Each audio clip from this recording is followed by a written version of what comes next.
enter that court now, where you are alongside. We appreciate the efforts put in. It's important that I say that by the prosecution and, of course, by all the defense counsel. Now, even from the part of the prosecution, they said it clearly that they are basing their own arguments on circumstantial evidence. And they also said, both in their written address and by their prosecution witnesses, that investigation is still ongoing. And for us, if an investigator can come to court to say that he had not concluded his investigation, and the same view was also shared by the prosecution, then the judge has nothing, with due respect, to decide at the moment. Because what happens if it turns out someday that those who have been falsely accused were not the persons who actually committed the alleged offenses? Then we would have had a situation of serious miscarriage of justice. So we believe that in a situation where investigation is still ongoing, then the defendants cannot, in law and in fact, be said to have committed the alleged offenses. Besides, we also said that there were manifest contradictions and discrepancies in the case of the prosecution, and they agreed that there were discrepancies in their case, albeit they said no, they were not material.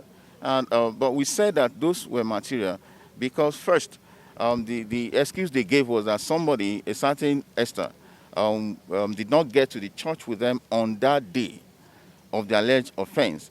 Now, meanwhile, documents that these same witnesses had signed before showed that Esther actually got to church with them.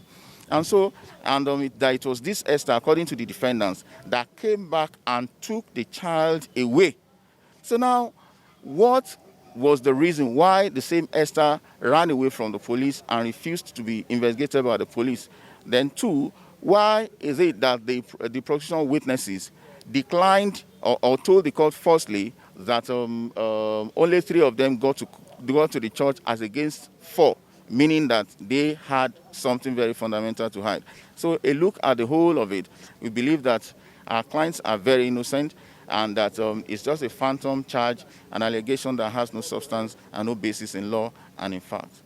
We have tried during the trial to let the court know, though there is no eyewitnesses to the incident of the missing child, there is no confessional statement.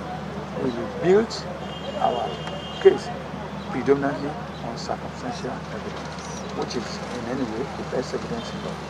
And we've been able to rake all the things that happened from day one. Their conduct, their actions, and their utterances. And we want the court to piece all these things together, then and see whether we have made a strong case in law against the second.